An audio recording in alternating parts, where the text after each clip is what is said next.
Assalamualaikum warahmatullahi wabarakatuh.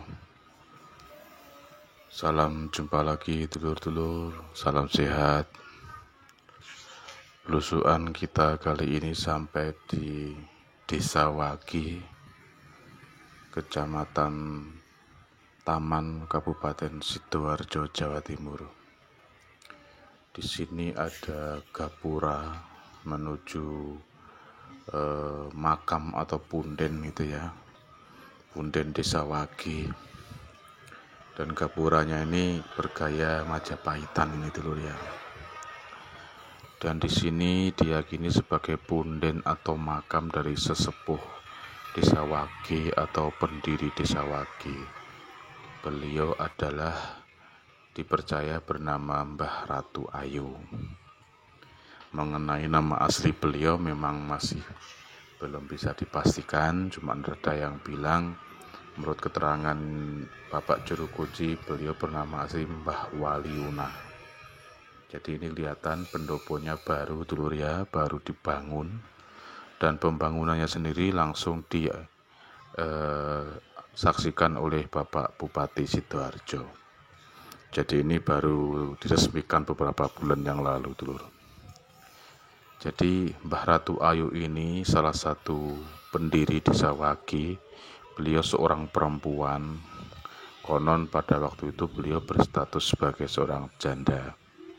Jadi dulu ketika daerah Wagi sini masih berupa hutan belantara, Mbah Ratu Ayu itu membuka pemukiman dengan cara yang unik.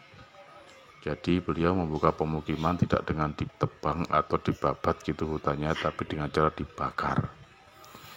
Dan beliau berucap bahwa di manakah letak jatuhnya abu hasil pembakaran dari hutan ini, maka di situ menjadi tapal batas dari wilayah pemukiman yang beliau dirikan. Jadi akhirnya dipercayai berarti tapal batas Desa Wagi sekarang adalah hasil dari jatuhnya abu hasil pembakaran dari hutan oleh Mbah Ratu Ayu. Dan mengenai asal-usul beliau juga masih simpang siur. Beliau hidup di zaman kapan atau tahun berapa juga masih simpang siur. Ada yang mengatakan beliau itu hidup di zaman Majapahit. Ada yang mengatakan beliau itu kalau usianya sekarang sudah 1000 tahun. Jadi itu macam-macam ya dulur ya. Semua kembali ke pribadi masing-masing. Ini adalah pintu masuk ke makam Mbah Ratu Ayu. Nah ini kita sekarang sudah berada di dalam makam dari Mbah Ratu Ayu.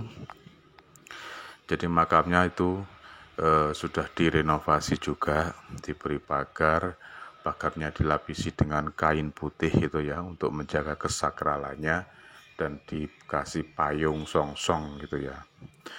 Dan memang karena informasi mengenai dari mana atau siapakah sebenarnya Mbah Ratu Ayu itu berasal, akhirnya ya sampai sekarang tidak bisa dipastikan ya. Cuman memang masyarakat sudah meyakini bahwa beliaulah sang pendiri pertama Desa Wagi. Sehingga setiap tahun diadakanlah upacara syukuran itu ya. Seperti masyarakat membuat tumpeng lalu dibawa rame-rame ke sini, dibawa ke pendopo Mbah Ratu Ayu ini, lalu jadikanlah acara syukuran atau selamatan. Biasanya acara itu dilakukan setiap bulan Ruwah pada bulan Jawa gitu ya dulur ya. Nah, memang banyak cerita mengenai Mbah Ratu Ayu makam ini. Ada yang mengatakan ini makam, ada juga mengatakan itu petilasan. Itu juga kembali ke pribadi masing-masing. Terlepas dari itu semua, makam ini banyak sekali diziarahi oleh berbagai kalangan, mulai kalangan umum hingga kalangan praktisi supranatural. Dan kebanyakan praktisi supranatural itu yang datang konon praktisi perempuan gitu ya. Apa karena memang ini danyangnya seorang perempuan, ya bisa jadi ya dulu ya. Jadi ini kondisi makamnya. Dan memang di sini kita dilarang berbuat yang aneh-aneh atau menyalahi tata norma itu, adat istiadat, kesopanan gitu ya. Karena kalau melanggar itu bisa dipastikan mengalami hal yang tidak baik. Begitu Lur. Sampai di sini jumpa kita, tetap sehat. Dan wassalamualaikum warahmatullahi wabarakatuh.